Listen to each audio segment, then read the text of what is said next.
The first link I have for Pocket at the top is the link to the Chrome extension. So if you click on the Add to Chrome button, it will take you right to the Chrome extension.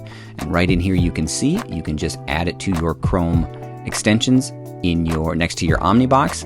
And there are 4 different windows that will kind of show you what Pocket might look like in your Chrome browser. And then if you scroll down, you can get a little bit of an overview of Pocket itself and what the Chrome extension does. So from the Chrome extension, there are 3 different ways to save content. You can click the Pocket button in the toolbar, or you can right click on a link and then select Save to Pocket, or you can use the keyboard shortcuts, which is Control-Shift-P on Windows or Command-Shift-P on a Mac. The link at the bottom of the newsletter this week is a link to the iOS App Store where you can download the Pocket app. So if you are viewing the newsletter on an iPad or your phone, you can easily click the link and it will take you right to iTunes and allow you to save or to download Pocket onto your iOS device. And finally, if you click the Pocket logo in the top left corner of the newsletter, it will take you right to the Pocket website, and you can create a free account. There is a free and a paid account for Pocket, but the free account should work pretty well for what you need. And you can see once you log into Pocket that you have, or for me, I have various articles that I have already saved that I can go back and I can review at a later time. Now that I've shown you a couple of links to the Pocket Chrome extension and the Pocket iOS app, let's actually dive into how to save an article in Pocket. So I have an article here on Edutopia from Bobson Wong about using online whiteboards to boost student engagement and confidence in math. And we've talked a lot about online whiteboards, so this is a very relevant article to some of the things that I'm interested in. So I'm on the site, I have Edutopia. Now Edutopia has a feature that I can curate my own things on their website, but then I have to go to their website to find the articles that I have saved. But if I want to save all of the articles that I find across all kinds of platforms, I can just do that easily right through Pocket. So I'm on the website, I go up to my little Pocket icon in the Chrome extension bar, and I click the Save to Pocket. Now the page is automatically saved, and right in here I get pop-ups that say people also saved, and then it gives me some suggestions on articles, and I have a little save button underneath each article that I can easily add those articles to Pocket. I can also, underneath where it says page saved at the top, I can add tags. So maybe I want to add the word online whiteboard, and I just hit enter, and now I have added a tag to this article, so it's easier for me to find when I search within Pocket itself.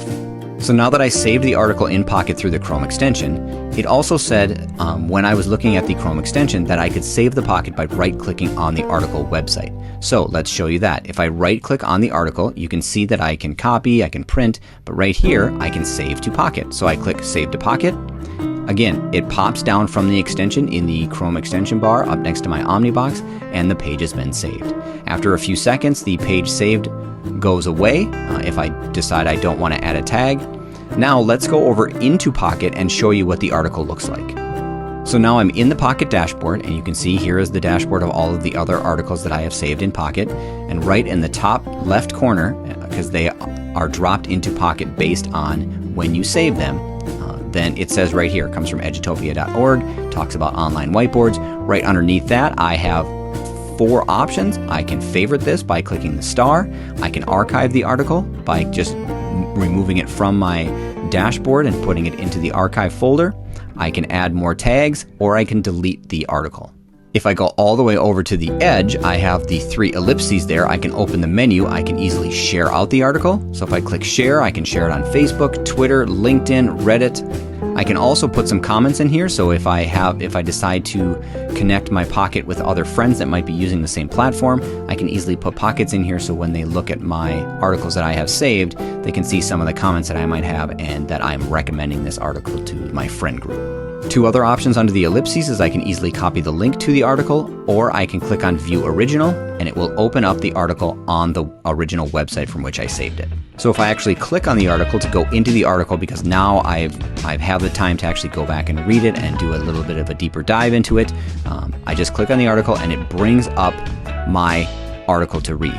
So it looks very similar. It's a lot cleaner than it might be on some other websites. Edutopia is a pretty clean website, not a lot of ads going on. So you can see here, very easy for me to read. At the top of my toolbar, I have many different tools from which to work. I can open the highlights menu. So I do not have anything highlighted yet. So if I find things, let's just highlight the first sentence. So I've highlighted the first sentence. Here I can click highlight and it will automatically highlight it for me. And then when I click the highlight button in my toolbar, it will add that highlighted section right over into my highlights. If I highlight another section of the article, I can actually click the share button and then I get the same share options as I had before when I tried to just share out the entire article.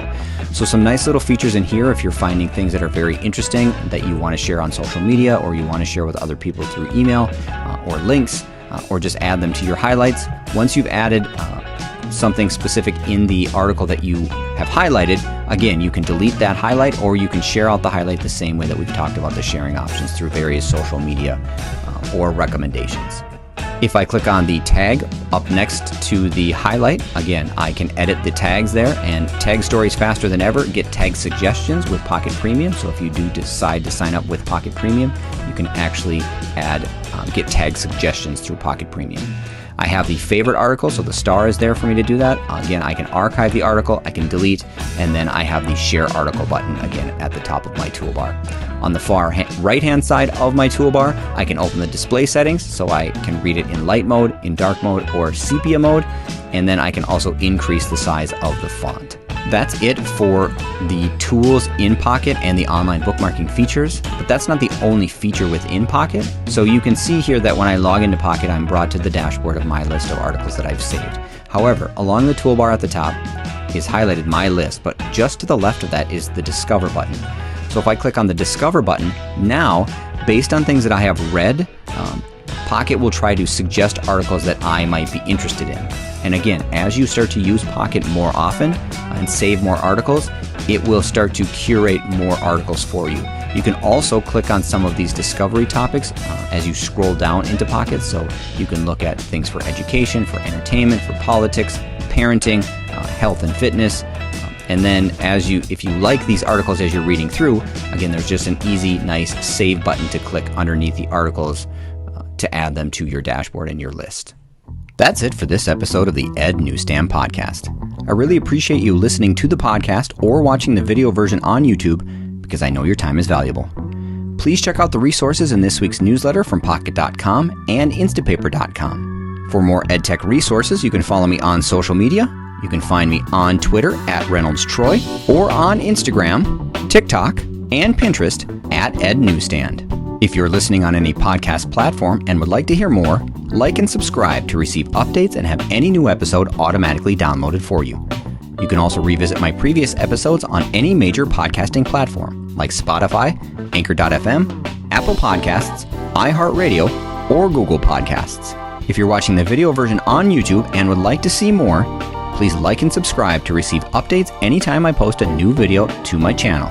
If you'd like to download my app to have my podcast and newsletters right on your smart device, please check it out at ednewsstand.glideapp.io and save it to your home screen. If you don't want the app but would like to check out my resources, please visit my website at ednewsstand.weebly.com. This is Troy Reynolds, and this is the Ed Newsstand Podcast, hoping you were able to take away at least one idea for your classroom. Please be safe. Until next time.